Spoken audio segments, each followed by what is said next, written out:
Good morning. Just want to give you a little bit of crypto commentary since the markets are so savage right now.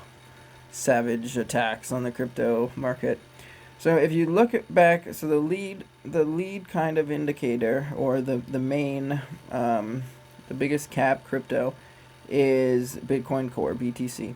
So if you look at the chart of that, when it went parabolic from around 10,000, which it was in a bear cycle after that previous peak of like 17,000 ish. So when it went parabolic at 10,000, you have to keep in mind that that's connected to other financial conditions. So what was happening at that same time is that the financial stimulus checks were going out throughout the United States, and all of this unemployment money was being given out as a result of the inflationary half of the deflationary lockdown cycle. But really, it was just a whole redistribution of wealth. So a lot of this extra money that people then had, and they, especially a lot of younger people, and didn't know what to do with it, a lot of that went into crypto. However, keep in mind that that's not the money that caused the bull run necessarily to go up. That was the money that was chasing the bull run. But the majority of that increase was a result of financial institutions, and also at the time there was a lot of momentum about various kind of financial institutions and maybe more local kind of financial retirement things, all these kind of things, investing in Bitcoin Core as speculating that. And another reason of that for that is because there was a lot of inflation kind of worries at that same time because the government was printing so much. So there was hot monetary policy where there's the inflation was running hot, and they're giving out easy money, easy stimulus. So those factors combined, and the way that I interpret it is basically that it was a way to kind of soak up some of that liquidity, the crypto markets, because otherwise, what would people be putting all that money into? A lot of people did put it into the stock market, and the stock market had similar rises.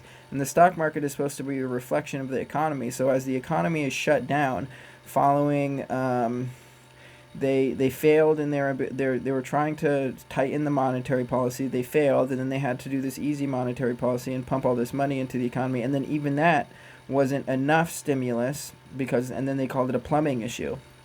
So they ended up shutting down the whole economy and just giving out a bunch of money to everyone. So the economy in no way has gotten any better from before the whole COVID crisis or pandemic. It's only gotten worse, and the dollar has devalued probably between overall from the start of that, probably around 30 to 40% is kind of what I would guess how the dollar has devalued, and I'm pretty sure gold has gone up a similar amount. I didn't check the gold charts before making this, but I think it kind of peaked around 2000, right around there, and then it's kind of pulled back before that. And I want to say it was, I don't know exactly what it was before that, but I think it was roughly a 30-40% rise from that. So what I'm saying here is that the Bitcoin Core, as its utility, has been ruined by the way that it's failed in its scaling. Its main utility that I see at this point is that it's a basically a sponge for liquidity, so that the financial industry can take that liquidity back from the retail market who already had it. And so if they didn't pump it 6x from like 100,000 or from 10,000 to 60,000, then the money that's gone into it since then would actually be causing the price to go up. But by pre-pumping it, it's the same as a pump and dump, but just on a much bigger scale. The people who bought into it have to buy into it at those vastly inflated prices. And so where we're at now, we have this double peak in Bitcoin Core, and we're on the trailing edge of the second peak, and into this bear market now. And we've been in a bear market for a little while, But the significant difference to keep in mind is the different monetary situation, the overall economic situation now compared to 2 years ago. So the interest rates then, they were raising the interest rates, and they were trying to kind of tighten the monetary policy some. And then as they loosened it as a result of the pandemic and gave out all this free money, that caused the bubble to expand rapidly in Bitcoin Core. Now what we have is kind of an inverse situation where the interest rates are basically near zero, and they're trying to raise the rates again. They're saying they have to raise the rates this time. Last time they abandoned their plan to raise rates because the economy wasn't looking good. But back then, inflation was supposedly around 2%. Whereas now, inflation's at these like multi-decade highs, and it's only looking to go higher. And the damage done from the whole COVID lockdown it's caused an incredible amount of damage to the economy, which was already faltering before this. So they pushed this recovery narrative for the last several months, 6 months, maybe up to a year, to try to compare the current economy to how bad it was when they shut it down. As if that's an improvement, because when they shut it down, it just got so much worse than it was already getting worse. And so at this point, for them to be able, they have to raise the interest rates because inflation is running so hot, and they can't hide the increase of inflation because the reality of the goods, they try to take out the price of housing and the price of fuel and the price of a lot of food from the CPI number, the consumer price index, or inflation, whatever. That's what they call inflation, is tracking the consumer prices. And yet now they can't hide those price increases. Gas is now like $3.30, $3.50 a gallon. It's going up for the reason that those in charge of the executive are purposefully destroying the economy. And why would they purposefully destroy the economy? Because the interests that they serve are supranational, multinational. They're not just, so the previous administration, it was America first, make America great, all about America, and maybe the rest of the world might have hated that, but it was a strong policy just relative to America. And the current administration is one which serves these multinational interests, which can profit off of the downfall of America, just like the oligarchs in Russia profited off of the breakup of the Soviet Union by basically privatizing a lot of these assets which were previously owned by the state, and various tactics of monopolization, essentially.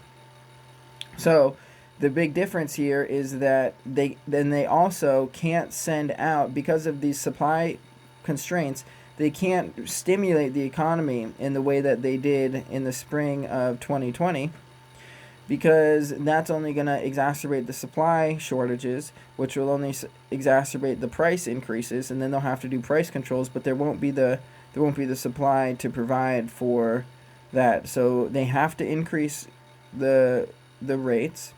They can't do more retail stimulus, but they'll probably have to do more kind of more stimulus to kind of the big institutions, so that they can pick the winners and losers, so that the only ones that survive are the government monopoly corporations, so that it turns into a fascist model where these supranational corporations use the government to eliminate all their competition and monopolize whatever's left. And yet it's a parasite that feeds upon the host. So as the economy is dying more and more, they might monopolize that, but they're monopolizing a failing economy. So the whole thing is a death spiral, essentially.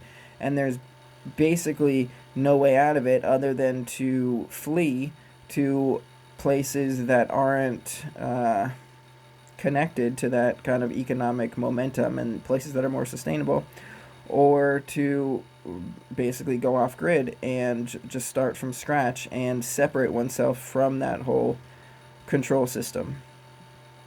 And so just looking at the chart of Bitcoin Core, seeing like, oh, well, it had two peaks, and a lot of people might think right now that it's almost people who are trying to buy the dip, like, oh, well, this low isn't as low as the trough between the two peaks. We're not there yet. And the most previous peak was higher than the peak before it. So based on charts, a lot of people might think like this is a good buying opportunity. And I was kind of thinking about that, not for Bitcoin Core, but for Bitcoin Cash, that maybe now is the buying opportunity. It's below 300, and that's a pretty good entry point for me. And I think I am going to buy some, but I'm not at the point where I would be selling metals in order to buy the crypto. I think it's premature for that, but I think it is a good point now to put cash into Bitcoin Cash, because you got to compare, like, if the cash is losing its value at 15% every year, but then the crypto can go down 15% in 2 days, like, it makes more sense to put your value in cash.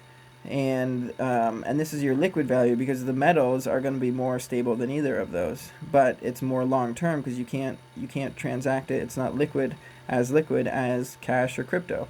And even the crypto, the price controls that are coming, and in relation to crypto, they're going to most likely do something similar with the gold confiscation, but in relation to crypto. And that's what we're seeing with all these regulations in order to buy it, that you need to give all your information to the government in order to get into crypto.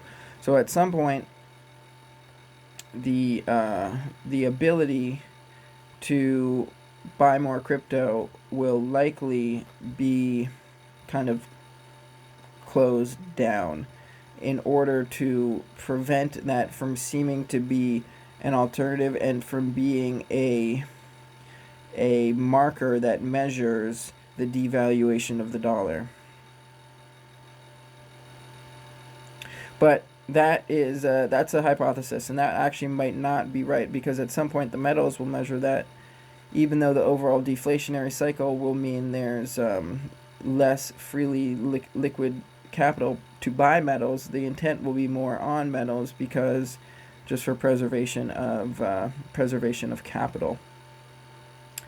So I think that's about all that I have to say. But looking ahead in the next year, that with the supply shortages paired with the inflation, it's like a checkmate death spiral for the U.S. dollar. There's very little that they can do, and that's why you're seeing them doing all the saber rattling for war, because war is like they could see it as a get out of jail free card, except for the fact they're not completely dominant in the war realm. They are mostly dominant, but they're not as dominant as they were, say, in 2001, when they could just hold the whole world hostage and say, you're with us or you're with the terrorists. Now there's Russia and China have advanced so much since then, as well as many other countries in their moves for independence, that they can defy the unilateral supremacy of the dollar empire.